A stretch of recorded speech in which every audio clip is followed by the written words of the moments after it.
difference? Yes. So you need to find out that nuance of, is it under one of those umbrellas? Okay.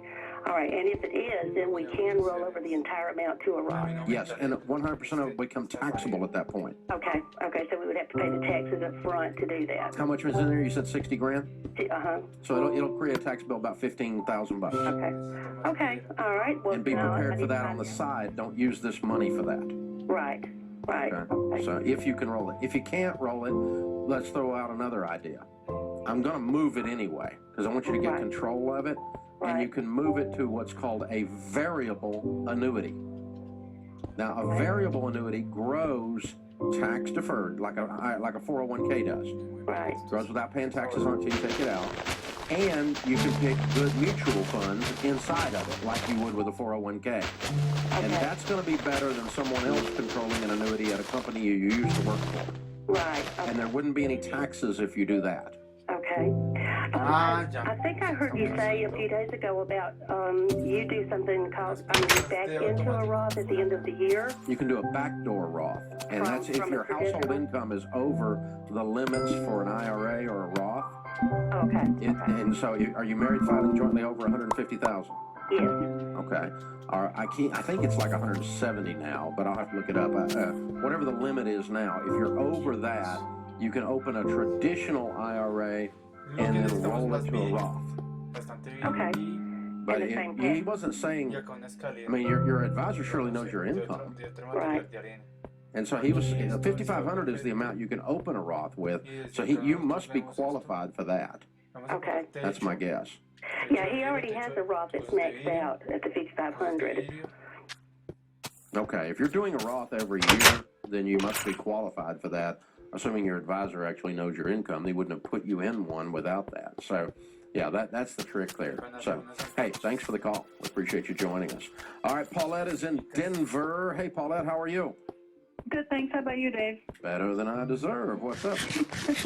I'm contemplating bankruptcy. In my divorce, my ex-husband was awarded the family home, and he was supposed to refinance the house in 2008. Well, during that time, he had gotten into an accident, and then the bottom of the real estate fell out. So he wasn't able to. I talked to a number of lawyers during that time to see if I can file a contempt charge with him or against him, and none of them suggested I do that because there was no judge in their right mind who would, compel someone to refinance with such a, financial disastrous. Well, they can't refinance. There's not a possibility to do it, right. Even if the judge told them to. So it's not like he's trying to get away from this, but it sounds like the mess just piled in on him and he wasn't able to. So, yeah, I agree. I agree with the attorney's advice.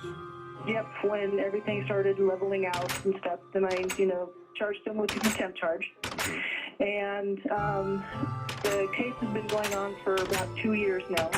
Eventually, I did lose just because of an agreement that we had finalized in February.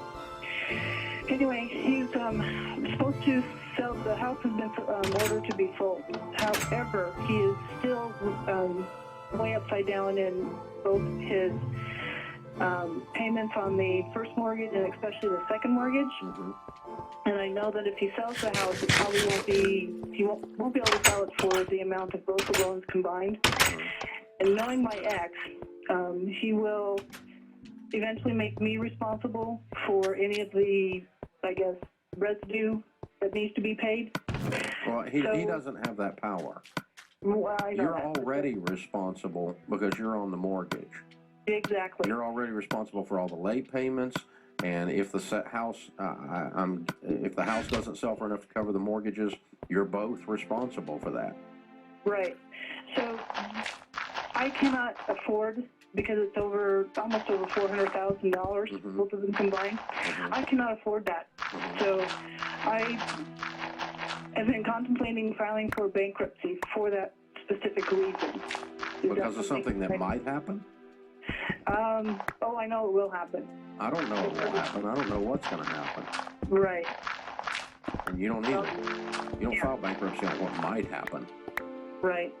Let's just let this play out. I know it's very aggravating. and past aggravating. It's draining because it's, this mess is there. But you know, no, I'm not going to file bankruptcy on what might occur. Because here's what very likely will occur. Likely you guys are going to get foreclosed on. Right. And they're going to take the house. And if one of these people chooses to pursue a deficit, it's likely that you could settle that for little or nothing. You're part of it. That's if they even pursued a deficit. They might not even pursue a deficit. They might just walk away. And so if, let's say you got foreclosed on, which messed up your credit, right? Right. Well, that's a whole lot less credit mess up than a bankruptcy is. Okay. And let's say then that they did not pursue you at all for deficit. Okay. You would have filed bankruptcy for nothing? No. It would be a lot of money wasted. Do what? It would be a lot of money wasted for the bankruptcy. Yeah, well, and you will have dropped an atom bomb, you know, on something, and there's nobody under it. I mean, you didn't hit anything. Okay. So, you know, I know you're tired, and I know you're sick of fighting it, and I don't blame you for that. I would be going crazy if I were in your shoes. This is just nuts, the situation you're in. I'm so sorry. But no, bankruptcy just doesn't solve it for you. I would just, no pun intended, divorce myself of the emotions, set this thing aside, and do the old saying, you know, que sera, sera. What will be, will be. Let it run its course as best you can, and he either sells it or it gets foreclosed on or whatever. And then if somebody sues you for $200,000 that you don't have on one of these mortgages, they may force you at that point into bankruptcy. And nobody would fuss at you, at least nobody here would fuss at you for doing that. But no, I would not do it just to, just on what might happen. If something does happen, you can look at it. But on what might happen, no. Scott follows us on Facebook, facebook.com/Dave Ramsey. Are there any downsides to an FHA loan? Yes, it's one of the most expensive types of home loans out there. The MIP is more expensive. The interest rates and the fees are more expensive. I would instead go with a conventional loan with a good, strong down payment. That would be my thing to do. I don't recommend an FHA loan. About the only reason people go with FHA loans is because they don't have enough down payment. And you can get in one with very little down. And you probably just need to slow down a little bit, get you a little bit more down payment, and move towards a conventional Fannie Mae type loan. 15-year fixed, where the payment is no more than a fourth of your take-home pay. This is the Dave Ramsey Show.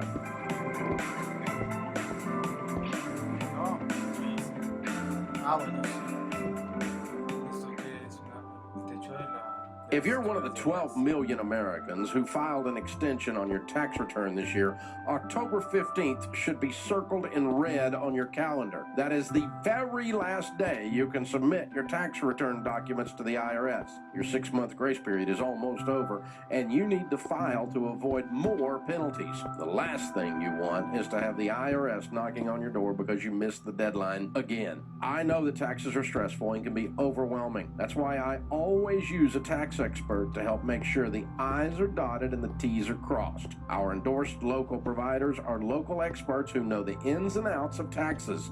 They'll get this year's returns taken care of and help you start preparing for the next year. That way you don't get caught off guard and won't pay any more than you already have to. Find a tax ELP in your area at DaveRamsey.com. It's time. In the WFLA News Center, I'm Dana Mills, News Radio 102.5 WFLA. News brought to you by Trustco Bank, Florida's hometown bank.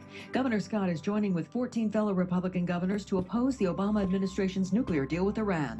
The governors say they are committed to keeping their own state-level sanctions in place. They say the agreement will not make residents in their state safer and make life more dangerous for the people of Israel. A Kissimmee woman is in stable condition after she was shot by a masked man who tried to rape her. The woman was attacked in a laundromat on North John Young Parkway. The assailant is described as a Hispanic man, average height and build, wearing dark pants, a black t-shirt, a black mask, and a camouflage baseball hat. And an Orlando firefighter is accused of going on a rampage in a parking garage, damaging 18 vehicles. 22-year-old Corey Steinert is accused of causing thousands of dollars in damage at the lofts at Soto Apartments off West Grant Street. The fire department is also investigating. All day, every day, news, weather, and traffic on News Radio 102.5 WFLA. I'm Dana Mills. Well, a slow ride continues along I-4. It's stop and go now westbound between South Street and the 408. Eastbound busy between Michigan Street and Ivanhoe Boulevard. And we're still seeing that slow volume eastbound along Colonial Drive between the 408 and Lake Pickett Road. When you see traffic problems, call the Safe Touch Security Tip Line at 866-676-8477. From the Traffic Center, I'm Paige Carrera. Here's your News Radio 102.5 exclusive AccuWeather forecast. An evening thunderstorm, otherwise clouds, low 73 to 77. Tomorrow, partly sunny with a shower thunderstorm, high 90 to 93.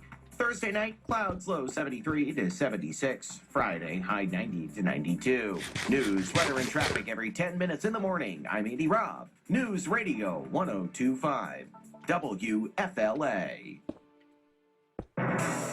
This is a Bloomberg Market Minute. Volatility was the word of the day on Wall Street after seeing gains that sent the Dow 150 points higher. The Dow ended up losing 239 points, the Nasdaq 55, the S&P 27. The sell-off started with investor worries about a stronger labor market, triggering an interest rate hike next week after the Labor Department reported a record number of job openings for July. The worries grew on